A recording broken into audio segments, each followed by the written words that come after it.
efforts in full swing Sunday. Honestly, the inside is pretty much perfectly intact. There's no damage at all. The outside of Samantha Hyde's SUV, a different story. I just ran down the street and saw it and called my dad and was like tearing up a little bit. Through whipping winds, neighbors heard the whole thing. I thought it was a car crash, so I heard a loud crack, pow. Completely uprooted. Here we see where the tree fell. And resting on the hood of the SUV, Kind of looks like a little mini earthquake over here. a tree fort of a different kind. In Arlington, a similar story. As I looked out, the tops of the trees were just swaying, and I thought, where should I go? Teresa Matthews lives down the road from where a tree uprooted, snatching a stop sign with it and landing in a front yard. I'll tell you, someone was looking out for that house. This morning, the kids' race at the Cherry Blossom Run canceled because of the weather.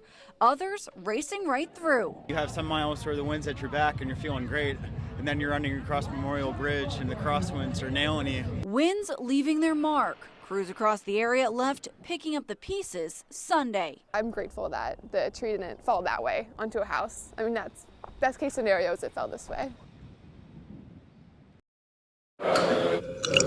Old Ox Brewery in Ashburn, Virginia, has been open for only about 7 months. Well, we make craft beer, small batch, artisanal craft beer. But this family-owned business with just 10 employees is battling multi-billion-dollar energy drink giant Red Bull over its very identity.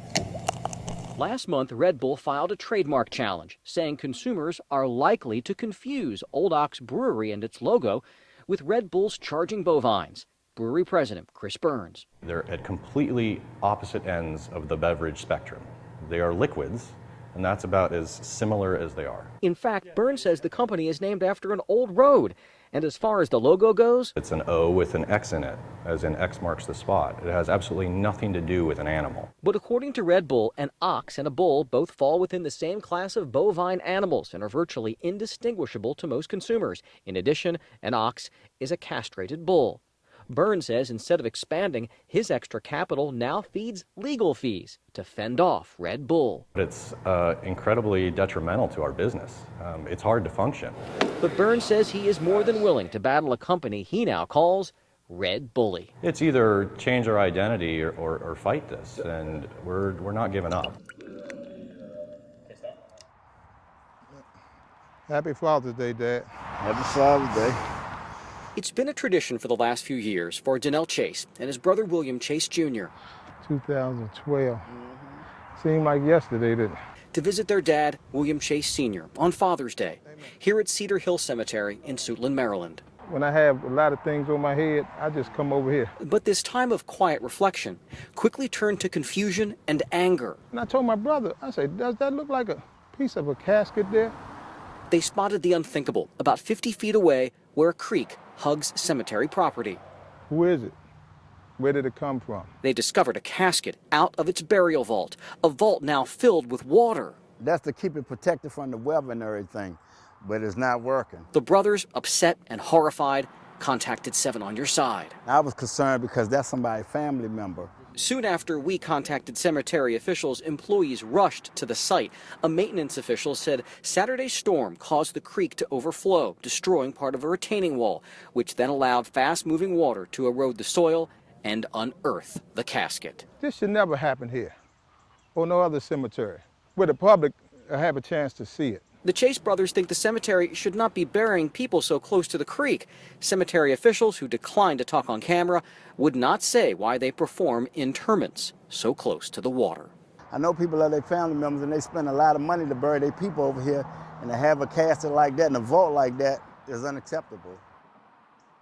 Star Trek and others explore the idea of sciences. Don't dare call it Exterminate! Exterminate! Revenge of the Nerds. It's almost like a feeling of adrenaline to me. This final frontier I had goosebumps, I was having the shivers. Is much more than a comic book convention. I am a rogue from X-Men. With 50,000 people attending, Awesome Con might just be the world's largest costume party. Conventions used to be nerds dressed in Star Trek clothes. Just ask Sean Astin, a Lord of the Rings fan. All right. Schmoozing just a few feet from where William Shatner, a.k.a. Captain James T. Kirk, was signing autographs. It basically says, come in, enjoy free thinking, enjoy characters, enjoy story, and enjoy the power of your own imagination. Starship Captain goes, so do the fans, like Eileen Adams, who got 2 pictures and an autograph for $150. I have the original TV series at home. I have the motion picture. I have all his films. Whether you're looking for a Ghostbusters particle thrower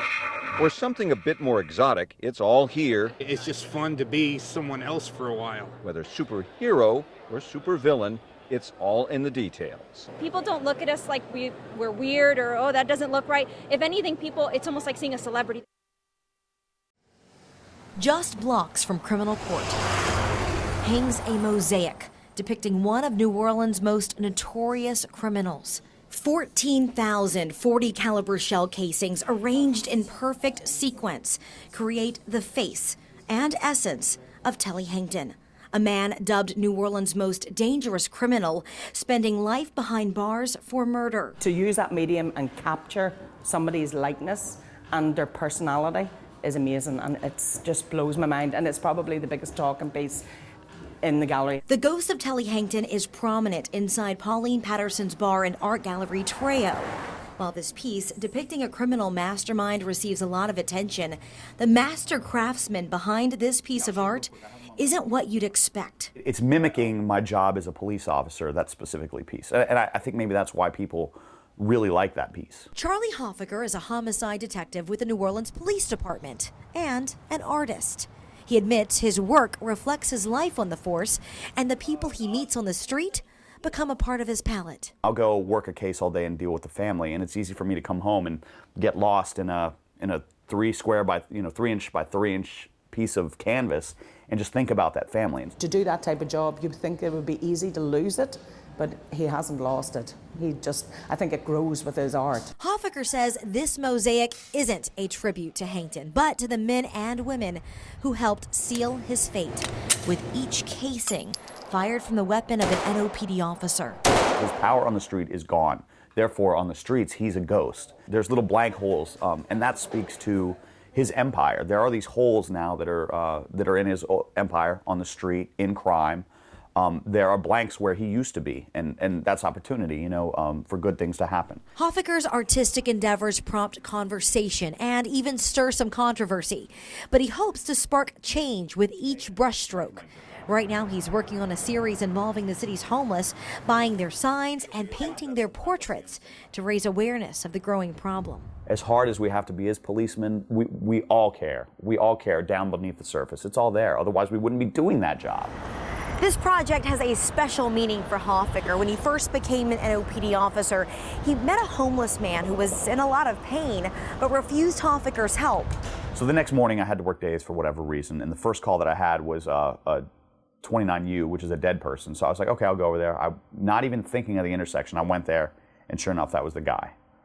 And I kind of carry that burden with me a little bit. I kind of stuffed it, but I feel like, what could I have done more? So in addition to walking the beat in New Orleans, I still feel that whenever I have a homicide victim, that it's my responsibility to protect him and to make justice happen for him or her. Hoffaker hopes to inspire, using his talents to get people thinking about local issues and the future of the city that he's sworn to protect and serve.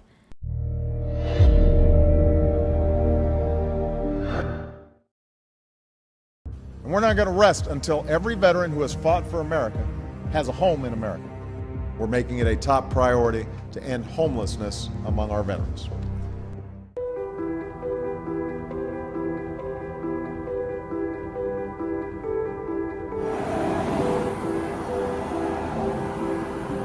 He's full of, he don't understand the outside. He needs to come outside, break away from his norm, and meet these people.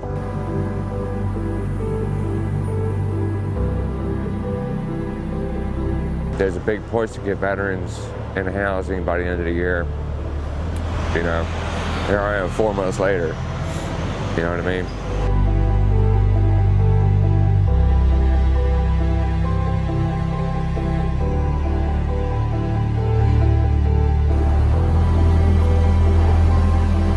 I've really loved the opportunity to get a job.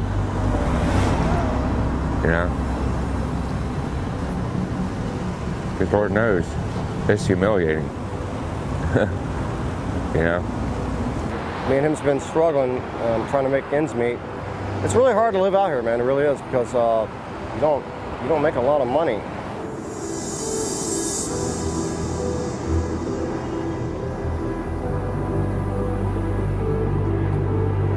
And that's the problem. Look over there. I mean, that's the problem. You know? They come in, they'll work for $5, $6, $7 an hour. Yeah, I used to make $25 an hour here, and I don't make nothing anymore. If you're capable of working, even standing, greeting at the doors, do it. You're sitting out here, you can be sitting in a chair, say, hi, welcome to Walmart, you know? We're working, we got a goal. We're trying to get out of here. You know what I mean? It's going to happen.